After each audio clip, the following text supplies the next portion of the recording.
Bismillahirrahmanirrahim. Nanti kita akan lihat hadis-hadis Nabi menyebutkan Nabi itu selesai Isya itu tidak pernah bergadang. Ingat, selesai Isya tidak pernah bergadang kecuali ada perlunya. Ingat baik-baik. Enggak, ini serius. Ya, berarti begadang itu hukumnya jangan begadang kecuali ada perlunya. Lihat baik-baik. Nanti kita lihat hadisnya, ada hadisnya. Sudah. Ini serius ya. Baik. Nabi itu kapan beliau begadang? Ketika ada persoalan yang harus diselesaikan. Ya, dengan sahabat beliau diskusi ini hukumnya ini. Ada kejadian begini. Tapi kalau tidak ada yang demikian, maka selesai Isya kembali pada keluarganya, diskusi sebentar dengan istrinya, mengevaluasi kehidupannya, setelah itu tidurlah beliau bersama keluarganya.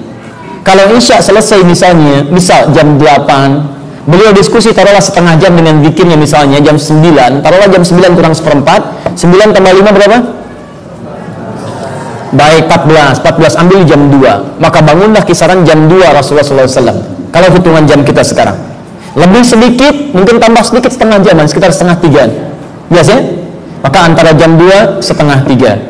Berarti kita bisa simpulkan terlepas dari jamnya, mau jam 1 bangunnya, mau jam 2 bangunnya, mau jam 3 bangunnya, kesimpulan paling gampangnya, Nabi tidak pernah bangun subuh dalam kebiasaan normalnya. Ingat, dalam kebiasaan normalnya. Catat kalimat dalam kebiasaan normal ini, karena nanti ada kegiatan beliau ketika sedang berjalan safar, pernah nanti beliau ingatkan kepada Bilal supaya beliau berjaga, jaga supaya subuh nggak kesiangan. Tiba-tiba kata Bilal, tenang ya Rasulullah, saya bisa berjaga dan kita bisa bangun sebelum subuh.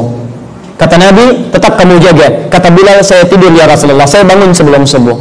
Tiba-tiba ketika bangun, semua bangun, matahari sudah mulai menyinari kepala masing-masing. Kesiangan.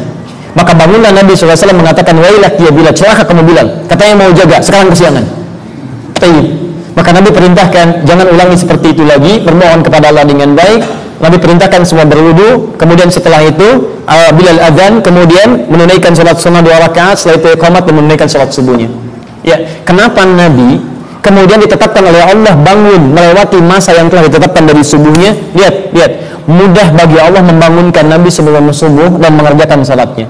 Para ulama hadis mengatakan kenapa dibiarkan ditetapkan oleh Allah bangun seakan-akan kesiangan untuk memberikan sumber hukum kepada umatnya di masa depan yang mengalami peristiwa serupa.